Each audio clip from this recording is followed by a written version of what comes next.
I'm Ambiola, 32, female. Man, let me tell you, life was good for me before this crap hit the fan. I was a laid-back and fun-loving person who had it all. I had a job I loved, a caring husband named James, and a fantastic relationship with my mother-in-law, Candace. Everything seemed fine and dandy, you know. For the first 3 years of my marriage, things were smooth sailing. James, my husband, and I were like two peas in a pod. We laughed together, supported each other's dreams, and created beautiful memories that I thought would last a lifetime. It felt like a fairy tale, and I couldn't have been happier. One of the best parts was my bond with Candace, my mother-in-law. She was a gem of a woman, always welcoming me with open arms, and we'd often spend weekends chatting and sipping on some delicious tea, both figurative and literal. I cherished those moments, genuinely believing that our relationship was as strong as it seemed. In fact, let me give you a taste of the good times. There was this one summer when James and I decided to take a road trip along the stunning California coastline. We laughed until our stomachs hurt, singing our favorite tunes as the wind whipped through our hair. The joy and love we shared during that adventure made me feel invincible. But, my friends, all good things must come to an end. Or so they say. And let me tell you, that saying couldn't be truer for my seemingly perfect life. One fateful day, I stumbled upon a truth that shattered my illusions. One day, I was coming back home from work, and this is what happened. I tried opening the front door, but for some reason, it appeared to be locked from the inside. I thought it was strange, since it normally wasn't locked, so I made my way to the back of the house to access the back door. As I approached the back door, curiosity gnawed at me like an insatiable itch. Something was off, and I couldn't ignore it. My steps slowed as I caught snippets of conversation drifting from inside the house. It was Candace and James talking about me. Naturally, my first thought was that they were planning a surprise for my upcoming birthday. Oh, how wrong I was. I pressed myself against the wall, eavesdropping on their conversation. The words that reached my ears felt like daggers to my heart. They weren't whispers of love or excitement. No, my dear friends. It was something entirely different. No, don't you see, James? We need to use Abiola for this. You know what, Ma? You're right. I mean, it'll be foolproof, right? Of course, no one would suspect a thing. I continued to listen intently, my spidey senses sensing something wrong with this whole conversation. My heart sank, and a surge of disbelief washed over me as I stood frozen, absorbing the words that pierced through the closed door. The two people I trusted the most were planning something sinister, and they were going to involve me. They were discussing using me as their scapegoat in a huge fraud. The very thought made my blood run cold. James's voice, once filled with love and tenderness, now dripped with deceit as he detailed their twisted plans. We'll make it look like Abiola was the mastermind behind it all. With her reputation and access to sensitive information, she'll be the perfect target. Candace's voice, usually warm and comforting, sounded cold and heartless as she chimed in. Yes, we can manipulate the evidence to make it appear as if Abiola was involved from the beginning. Once the authorities catch wind of it, they won't hesitate to believe she's guilty. I was stunned, my mind reeling from the revelation. How could they do this to me? What had I done to deserve being entangled in their web of deceit? Questions flooded my thoughts, but the answers remained elusive. Anger surged within me, mingling with the hurt. They had locked the front door to prevent me from discovering their vile plot, to keep me in the dark while they schemed against me. It was a betrayal of the highest order, and I couldn't fathom how my own husband and mother-in-law could stoop so low. Tears welled up in my eyes as the shock gave way to a resolute determination. I refused to believe that this was the truth. that the people I loved and trusted had such malicious intentions. But the evidence before me was undeniable, and I had to face the harsh reality. Another feeling that I was feeling was pure confusion. What exactly did they think they were going to do? Did they think they could outsmart me? Me? A literal detective? Unraveling the truth and working on cases involving people like my husband and mother-in-law was my literal job. I had the skills and knowledge to see through their deception and fight back. Hard. I took a deep breath, steeling myself for the confrontation that lay ahead. With the upper hand now, having overheard James and Candace's nefarious conversation, I made my way back to the front of the house. I dialed James's number, my heart pounding in my chest as I waited for him to answer. Hello? Hey, I am at the front door and it's locked. Can you let me in? There was a moment of silence on the other end, and I could almost sense James's surprise. Of course, babe. Coming. Sorry about that. Within moments I heard the door being unlocked and James appeared before me, a wide smile on his face as if nothing was amiss, but behind his facade I could see the darkness lurking, the knowledge of his treachery weighing heavy on my heart. I played the part, pretending to be unaware of the conversation I had just overheard. Hey babe, I thought you were out. James beamed at me, his eyes glimmering with deceit. I just finished work early, so I decided to come back home and relax. As we exchanged pleasantries, my mind raced with conflicting emotions. Candace's presence in the kitchen only added to the turmoil. She played the doting mother-in-law, offering kind words and well wishes. I played along, engaging in small talk, while inside I seethed with anger and sadness. Once Candace bid her farewell and left for the evening, I found solace in the bathroom. The familiar walls provided a temporary refuge as I allowed myself to break down, tears streaming down my face. It was a stark contrast to the stoic demeanor I maintained in my detective work, a reminder that even the safest of spaces could be tainted by deceit. In that vulnerable moment, I vowed to gather more evidence, to dig deeper into the web of lies that had entangled my marriage and my relationship with Candace. I couldn't let their wicked plans come to fruition. It was time to unveil their true intentions, protect myself, and seek justice. Wiping away my tears, I emerged from the bathroom with renewed determination. No longer would I be the unsuspecting victim. I would confront James and Candace head-on, unravel their scheme, and ensure that their deceit would not go unpunished.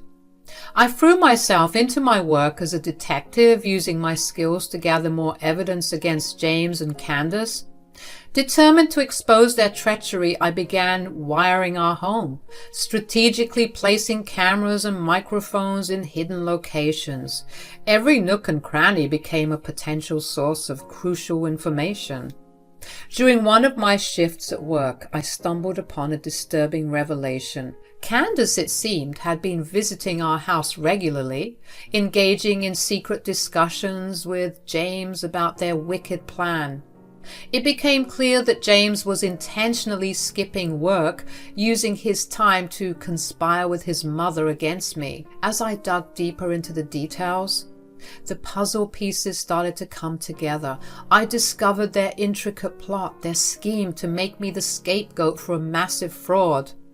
It sickened me to the core, realizing that the man I once loved and the woman who had treated me with kindness were capable of such betrayal. Each day brought new revelations, and I diligently collected and documented the evidence. I became a master of organization, meticulously compiling every incriminating piece of information. My determination only grew stronger with each discovery, fueling my desire to expose their deceit and protect myself from their malicious intentions. The wires and cameras became my allies, capturing every interaction, every whisper that unfolded between James and Candace. Their conversations revealed their true colors, showcasing the depth of their malevolence. With each recording, I added another layer of evidence to the growing pile, building a case that would shatter their facade and bring their dark plans to light. Late nights were spent poring over the footage, transcribing conversations, and connecting the dots. I couldn't rest until I had gathered enough proof to expose their true intentions and clear my name. The weight of the situation pushed me to my limits, but I remained resolute, fueled by the desire for justice. The days turned into weeks, and my compilation of evidence grew. Every detail, every hint of their malicious intent was carefully preserved. I knew that soon the time would come to confront them, to lay bare the truth they had tried so hard to conceal. But I wanted them to suffer. This wasn't just any other case to me. This was personal. I arrived home after another long day at work, hoping to find some solace amidst the chaos that had infiltrated my once happy life. As I stepped through the front door, I noticed Candace and James huddled together on the couch, their voices hushed and their demeanor seemingly secretive. Suppressing my irritation, I decided to play it cool and approached them with a nonchalant smile. "Hey, what's going on?"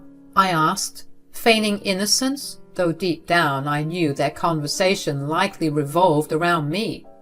Candace and James exchanged a quick glance, their faces displaying a hint of guilt.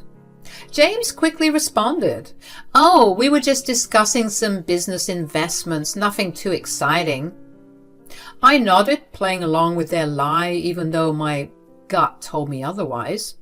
I took a seat beside them and, as if on cue, their conversation abruptly halted. It was clear they didn't want to discuss their true intentions in my presence. Feeling a touch of pettiness, I decided to push their discomfort further. I leaned back, smirking slightly, and said, "You know, it's funny how good I am at my job. I always manage to catch the bad guy, no matter how well they try to hide." James shifted uncomfortably in his seat while Candace attempted to maintain her composure. Their discomfort only fueled my determination to expose their deceit. "Yeah, I've seen firsthand what happens to those who cross my path. They end up in the worst parts of jail, regretting the day they thought they could outsmart me." Silence hung in the air, the tension growing palpable. I could see the unease in their eyes, their guilt, trying to find a way to hide. It was a small victory, a way for me to assert myself and let them know that I was onto them. In that moment, I felt a flicker of empowerment, a glimmer of strength. The evidence I had carefully collected loomed large in my mind, reminding me that I held the key to exposing their true nature. They may have tried to deceive me, but they underestimated my resourcefulness and determination. As the awkward silence lingered, I knew I had struck a nerve. Their facade was crumbling, and the truth was inching closer to the surface. It was only a matter of time before their web of lies would unravel, and I would be the one standing tall, ready to confront them with the damning evidence I had amassed. But for now, I would bask in the discomfort I had stirred within them. They would never suspect that their victim had transformed into a formidable opponent, armed with knowledge and ready to bring their treachery to light. The game had shifted in my favor, and I was prepared to play it to the end. The weeks passed by, and my collection of evidence grew steadily. It was apparent that Candace and James were preparing to execute their malicious plan, their confidence soaring as they believed they had me trapped. Little did they know that their every move was being monitored, their words captured on hidden cameras and microphones. One evening, as I listened in through the surveillance feed, I couldn't help but burst into laughter. Their smugness and self-congratulatory remarks filled the room, oblivious to the fact that my team of trusted allies was waiting for the signal to strike. It was the perfect moment, the calm before the storm, and I reveled in the knowledge that the tables were about to turn. With a flicker of excitement and determination in my eyes, I relayed the cue to my team. Through a discreet communication device, I directed them to move in swiftly to break down the doors and confront Candace and James with the weight of their treachery. The sound of splintering wood filled the air as my team stormed into action.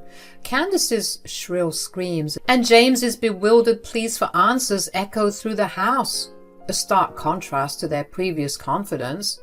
They were forced to the ground, immobilized by the sudden turn of events. Candace, her face contorted with fear and tears streaming down her cheeks, could only cry out in disbelief. James, his voice trembling with confusion, demanded an explanation for this dramatic intrusion. One of the crew had held up a phone which I was connected to. "James, Candace, I can see you. Abiola? What the heck is going on?" "You can cut the innocence act now, James. I've been on to you from the very start." What do you mean?" I don't know what's worse, the fact that you did this to your own wife, or the fact that you thought that I wouldn't be the one to catch you. I'm a detective, for Christ's sake." "Abiola, oh God, Abiola, please forgive us. We're so sorry." "Shut up, Mom." "You thought you could use me as your scapegoat, that I would be a pawn in your twisted game? But you underestimated my strength, my resilience. I'm not the victim you believed me to be."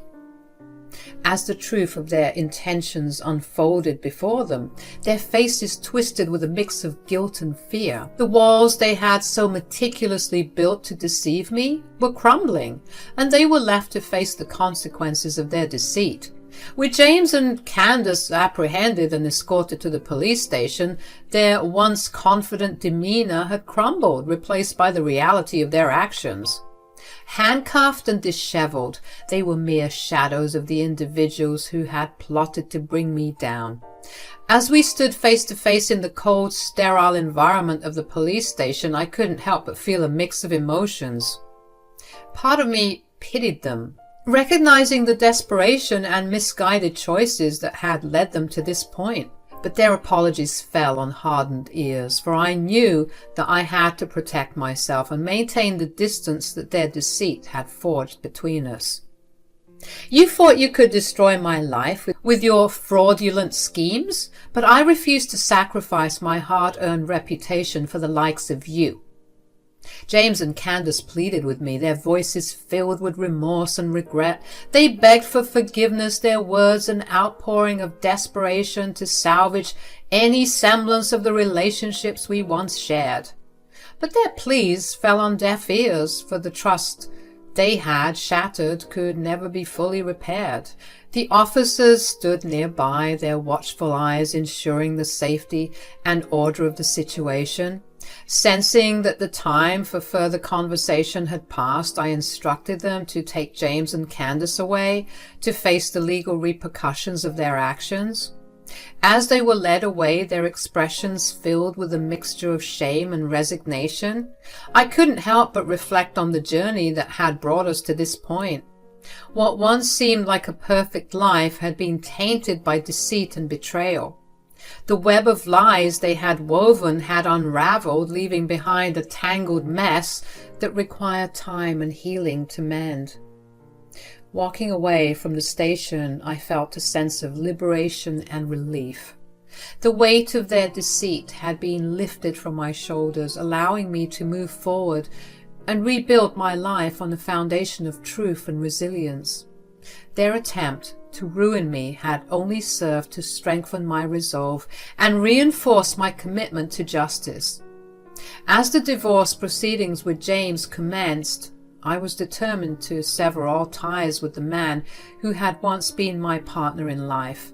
The legal process mirrored the dissolution of our trust and love, leaving me with a sense of finality and closure. While James awaited trial for his crimes, I focused on rebuilding my life, free from the toxic influence that had plagued our relationship. The courtroom became my stage as I sat confidently in the front row during both Candace and James's trials. Their pitiful glances and attempts to garner sympathy were met with a smirk and a wave, a silent reminder of the strength I had found within myself. No longer would I allow their actions to define me or hold power over my emotions. James, who had once been my rock, was revealed as a snake in the grass. The resentment I held towards him simmered beneath the surface, fueling my determination to move forward without looking back. I realized that his deceit and betrayal were never a reflection of my worth, but rather a manifestation of his own character flaws. As I navigated the aftermath of James and Candace's trials, something unexpected happened. Word spread about my role in unraveling their deceitful schemes, and recognition started pouring in. Colleagues, friends, and even strangers admired my courage and resilience in taking down my own family members. It was a difficult thing to do, exposing the dark underbelly of my own blood, but I knew it was necessary for my own liberation.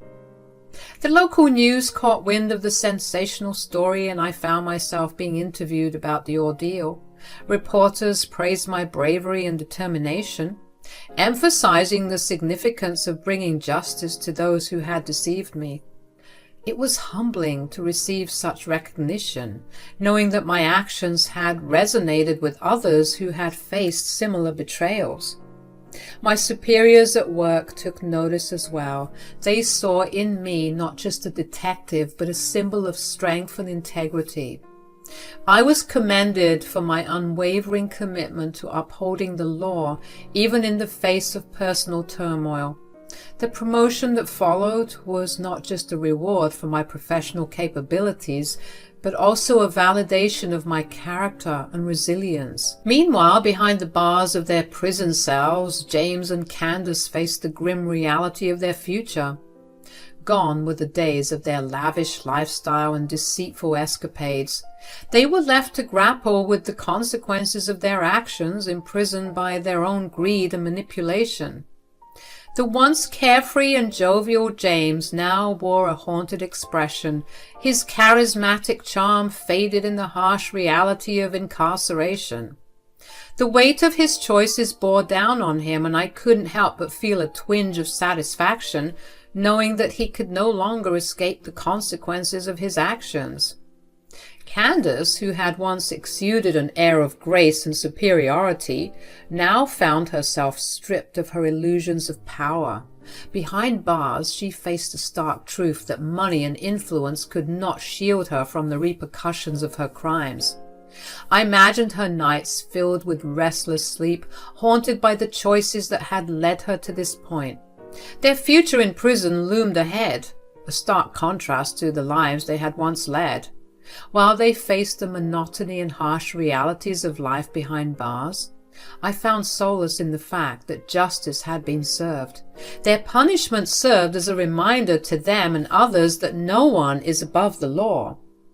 As I reflected on the journey I had undertaken, I couldn't help but acknowledge the personal growth and strength that had emerged from the chaos. Taking down my own family members was not an easy task, but it had unleashed a resilience within me that I hadn't known existed. I had triumphed over the darkness that had threatened to consume me, emerging from the shadows with my head held high. The recognition I received was not just a pat on the back. It was a testament to my ability to confront difficult truths and rise above them. I had transformed from a victim to a victor, and in doing so, I had discovered a strength that would guide me on my journey to a brighter future.